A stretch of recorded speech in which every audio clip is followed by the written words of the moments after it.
Silence filled the room after the MC had told his request to the leader. "You bastard," shouted the shaman, who asked the MC if he knew whose presence he was in to display such arrogance. The shaman complained to the matriarch that the people who were able to bathe in the hero's spring are high-ranked warriors. Ant agrees with what his grandfather is saying. He added on that only heroes who have proved their incredible strength can enter the hero's spring. Ayun disagrees with Han and his grandfather. She argued that the MC had already proved his strength by catching the ox bear at the pillaging ceremony, a key of the matriarch. Take note of their worries and arguments. She then looks at the MC and asked if he even knew that the hero's spring is the MC, or boy just looked straight at her and told her that he knew what the hero's spring is. But let me do the explanation. The hero's spring, it's the Ballot Shrine, where only the strongest Balak warriors are submerged in. It's also a hotspot ring where both internal and external injuries recovered just by bathing in it. It takes a long time for the water in the hero's spring to accumulate, and only warriors who have made a special contribution can go there. Aquila continues to stare at him in silence. An elder with a mohawk haircut spoke out. He tells Aquila that they couldn't send an outsider who just became a commoner to the shrine. An elder dressed like a mage beside him spoke out as well. He notes that the MC has a promising future in that it wouldn't be such a bad idea to send him to the hero's spring wants to motivate him. Another elder burst out in anger, wondering when was the hero's spring a waterhole that anyone can enter. Another elder states that since the MC body was in a rough shape and also a part of the family, then they should treat him well too. Aquila overhears the various arguments and statement made about whether Vikir should be allowed into the hero spring deep in her thoughts. She wanted to agree with Vikir's request.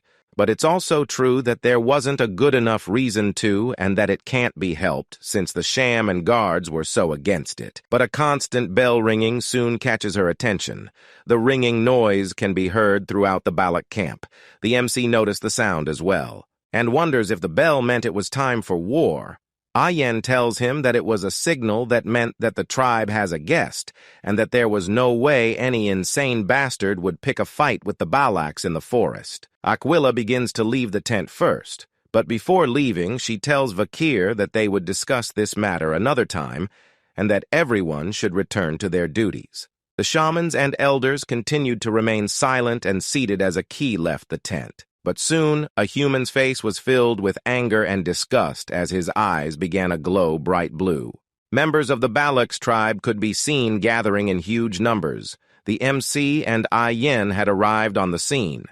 The MC asked Zion if that was their guest, to which she says yes, human beings were everywhere carrying crates of goods with horses bringing more into the tribe area. Ayen explains to the MC that the humans were merchants that could bring the Balaks things that couldn't be found in the forest. The Balaks would then anticipate and count down the days until the merchants comes. The MC was not listening to what Ayen was saying as his attention was drawn to a certain symbol. He recognizes it as one of the 7 merchant families called the bourgeois family. The MC thought deeply about how the bourgeois family had to come here from the imperial capital, which meant that they had to cross either the Baskerville or Morgue family's territory. But how did they get here? Was the question that stuck in his mind, as the MC knew that there was no way either of those families would permit their crossing. The MC then thought that the bourgeois family had smuggled themselves in a man with a huge mustache RVs and analysis to everyone in the tribe that the 5-day market has arrived. He tells the tribe members that if there was anything they wished to barter, then please bring it here. The tribe members could be seen happily bringing over various things to barter with. A market is made with merchants calling out to the tribe members. The merchants introduce cosmetics and even a glass orb that makes you have sweet dreams when placed on your bed, as well as grains. The MC continues to hang back and monitored the situation that was unfolding in front of him. He could see that the merchants had brought food and daily necessities that are distributed throughout the empire, but wondered what the tribe members were bartering rare items. that come from the denser forest for those measly things. The MC knew that the merchants had no way of not knowing the value of the items the Balaks were trading with. He continues to question if the merchants were using the Balaks who were ignorant about the current market prices. Vikir turns around from this sight and continued to think that this was something the Balaks had to figure out themselves, as things would get annoying for Vikir if he steps in and someone recognizes him. Ayan could be seen shouting at the top of her lungs, stating that the deal was unfair. As she holds onto a piece of corn, the MC watches from the background as Ian continues to argue with the merchant that it made no sense for her to trade a single diamond for a corn. The MC was relief to see that there was at least one normal person in the Balak tribe. But Ian destroys his thoughts, but shouting that she at least deserved to get 2 corns for 1 diamond, she then poses in a victory stance and had won the 2 corns for 1 diamond, worst trade in history. The MC could only stare away as he thought of Ayan as being hopeless.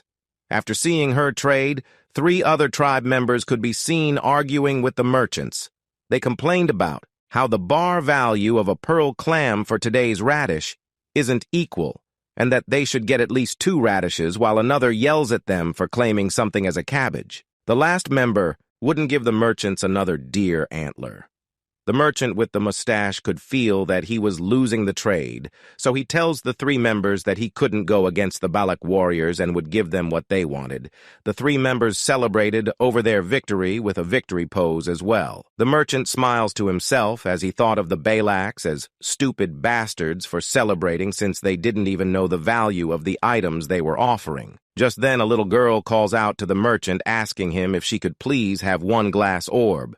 The merchant tells her that he had brought many with him, but asks about what she could give in return. The sweet little girl opens her hands and reveals a sundown beetle larva. She explains to him that they were rare, yummy, and nutritious, but the merchant responded with a disgusted look on his face. He immediately swipes the precious sundown beetle larva that the little girl had brought off her hands, a sad look crow on her face as she watched it fall to the ground. The merchant left her and thought about how pretty she looked for a stupid barbarian, as the little girl began to cry tears over her little dumb beetle. The merchant thought about how she could be sold for a good price as a slave. A hand soon appears and pats her on her head. He tells the merchant that the trade with the little cute girl was invalid. Ayan seized the MC and wonders what he was wearing. While the merchant grew nervous, he was surprised to see that a barbarian could speak the imperial language. He tells the MC that there was a misunderstanding regarding what he said just now, but the MC repeats the merch of words of selling a Balak child as a slave.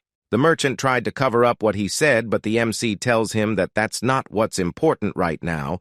The MC wanted the merchant to cancel all of today's unfair trades. Hearing the words unfair trade made the merchant angry as he asks the MC about what was unfair. The MC explains to him that the merchant had been marking these items at a price completely different from the current market price. Vikir looks at the merchant straight up in his face. The merchant grew nervous as he thinks about how Vikir was the only one who knew how to speak the imperial language. He then attempts to school Vikir by telling the MC that he talked as if he knew the retail price. The merchant quickly announces that this was a sacred trade that's been permitted by the Balak shaman, the proxy of the forest god, and that was something a little boy like the MC shouldn't interfere in. The MC slowly raises his hand and points at something. The MC starts a lecture to the merchant. He tells the merchant that the corn he brought was worth 100 gold each, but the diamond he received goes for about 2 million gold. The merchant was alarmed to know that Vikir knew their prices. The MC continues as picture by saying that when he grinds an ox-bear horn into a billiard ball, it would be worth about 1 million. It was the same price as the goblin, but mushroom. And shocked was written all over the merchant's face, as he wonders how Vikir knew the exact market prices. Vikir then picks up the glass orb in his hand. He tells the merchant that the glass orb that gives the users sweet dreams when placed next to a user meant that they would certainly be drugged and only dream. The MC goes on to explain that on the surface of the glass orb there are small holes, and drugs fall out of them. The drug inside it is a cheap drug that harms upon long-term use, and Vikir knew that it's illegal to use it in the Empire, but the merchants had distributed this well. Vikir smashes the glass orb with his hand. He lets out the pieces of the broken glass orb along with its hidden goods. Much to the horror of the merchant, another member of the merchant group whispers to the mustache man about what was wrong, and he tells him that Vikir had found out about them. Ayan quickly asked Vikir if he mentioned the words drug body, harm. Vikir hesitates for a moment before telling her, yes, our wife, who began to rage as she realized the main cause behind why so many of her people's health was deteriorating. Merchant gives off a faint smile and tells her that there seems to be a misunderstanding while thinking of leaving the Ballot tribe for now. But something fast and quick pierces the shoulder of the merchant in an instant. He looks at it in horror before letting out a little scream. Ayan had taken a bow and arrow from a fellow tribe member and shot the merchant with it. Members of the merchant group rallied around their leader to comfort him, just as Ayan calls them bastards. She claims that the merchants have fearlessly fooled the Balaks. The rest of the Ballot members soon realized what was going on. As some of them started to inspect the goods, a dreaded feeling started to overcome the merchant upon being discovered. By Ayan, he yells at his crown to take their things, and Ron, the entire merchant group, began to flee on the backs of their horses. Vikir questions Ayan in about why she was letting them go, since merchants were known for not returning a loss, but Ayan assures here that there was no way she would let them go. She explains to them that for beasts that live in large packs, injuring them and letting them go is also a hunting technique.